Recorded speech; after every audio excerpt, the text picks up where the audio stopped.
Hi, ഓടത്തെ കിച്ചണിലേക്ക് സ്വാഗതം. കുറച്ച് ചേരുവകൾ വെച്ചിട്ട് വേഗം ഉണ്ടാക്കാൻ പറ്റുന്ന പലഹാരമാണിന്ന്. മധുരം ഇഷ്ടമുള്ളവർക്കും കുട്ടികൾക്കും പിന്നെയും കഴിക്കാൻ തോന്നുന്ന പലഹാരമാണ് മധുരക്കട്ട. 1 കപ്പ് മൈദ, ഈ ബൗളിൻ്റെ അളവിലാണ് പറയുന്നത്. ഇതേ ബൗളിൻ്റെ കണക്കിനാണ് ശർക്കരയും വേണ്ടത്. 1/4 കപ്പ് ശർക്കര പൊടിയാണ്, കല്ലൊന്നും ഇല്ലാത്ത പൊടിയാണ്, അരിക്കേണ്ട കാര്യമില്ല. 8 ഏലക്കായ പൊടിച്ചു വെച്ചിട്ടുണ്ട്. 2 ടേബിൾ സ്പൂൺ നെയ്യും. ഈ 4 ഇൻഗ്രീഡിയൻസ് ആണ് പ്രധാനമായിട്ട് വേണ്ടത്. ഒരു പാത്രത്തിലേക്ക് മൈദ, ശർക്കര, ഏലക്കായ പൊടിച്ചത്, നെയ്യ് എല്ലാം ചേർത്തിട്ട് നല്ലോണം മിക്സ് ചെയ്യാം.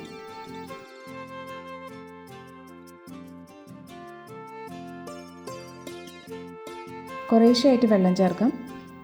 ചപ്പാത്തി മാവിൻ്റെ പാകമാവണം. അല്ലാണ്ട് കട്ടിയാവണ്ട, എന്നാൽ ഒട്ടണ പോലെയും വേണ്ട.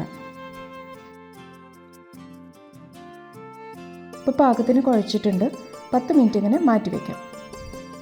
കുറച്ച് മൈദ വിതറാം. മാവ് പരത്തിയെടുക്കാനാണ്, ഒട്ടിപ്പിടിക്കാണ്ടിരിക്കാൻ. ഇത്തിരി കട്ടിയിൽ പരത്താം. ശർക്കര ചേർത്ത കാരണമാണ് ഇങ്ങനെ നിറം. ഫ്രൈ ചെയ്യുമ്പോൾ നല്ല കളറാവും.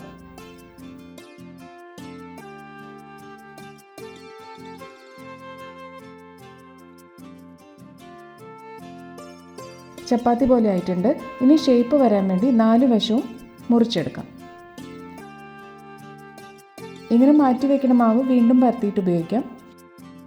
ഇത്ര കട്ടിയുണ്ട്. ചതുര കഷ്ണങ്ങളാക്കാം. നമുക്കിഷ്ടമുള്ള ആകൃതിയിൽ മുറിക്കാം.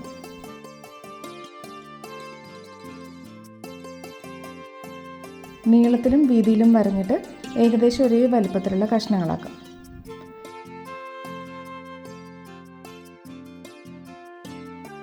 ചേർന്നിരിക്കുന്നത് ഇങ്ങനെ മാറ്റി വയ്ക്കാം.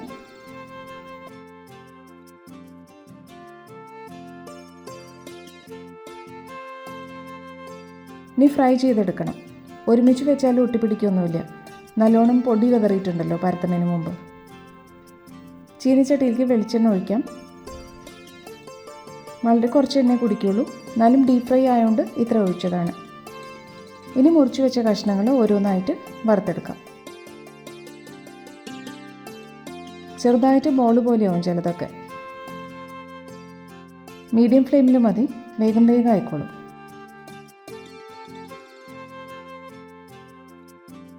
തിരിച്ചും മറിച്ചുവിട്ടിട്ട് ഫ്രൈ ചെയ്ത് കോരിയെടുക്കാം.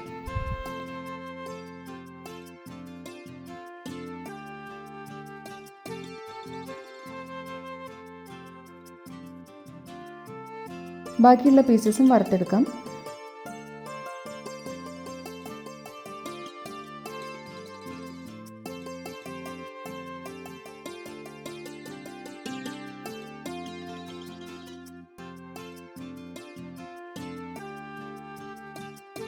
നല്ല ഗോൾഡൻ ബ്രൗൺ കളറാണ്. പെട്ടെന്നൊരു സ്നാക്ക് വേണമെങ്കിൽ പറ്റിയൊരു വിഭവമാണിത്. വല്ലാണ്ട് മധുരമില്ല. ശർക്കരയുടെയും ഏലക്കായുടെയും ഒക്കെ ചേർന്നിട്ടുള്ള നല്ല സ്വാദാണ്. അങ്ങനെ മധുരക്കട്ട റെഡിയായി. കുറച്ച് ദിവസം കേടുവരാണ്ടും ഇരിക്കും എയർ ടൈറ്റ് ആയിട്ടുള്ള പാത്രത്തിൽ വെച്ചാൽ. ഉണ്ടാക്കി നോക്കുക. ഇഷ്ടമായ ഓടത്തെ കിച്ചൺ ലൈക്കും ഷെയറും ചെയ്യുക. വേറൊരു വിഭവമായിട്ട് വീണ്ടും കാണാം. Thank you.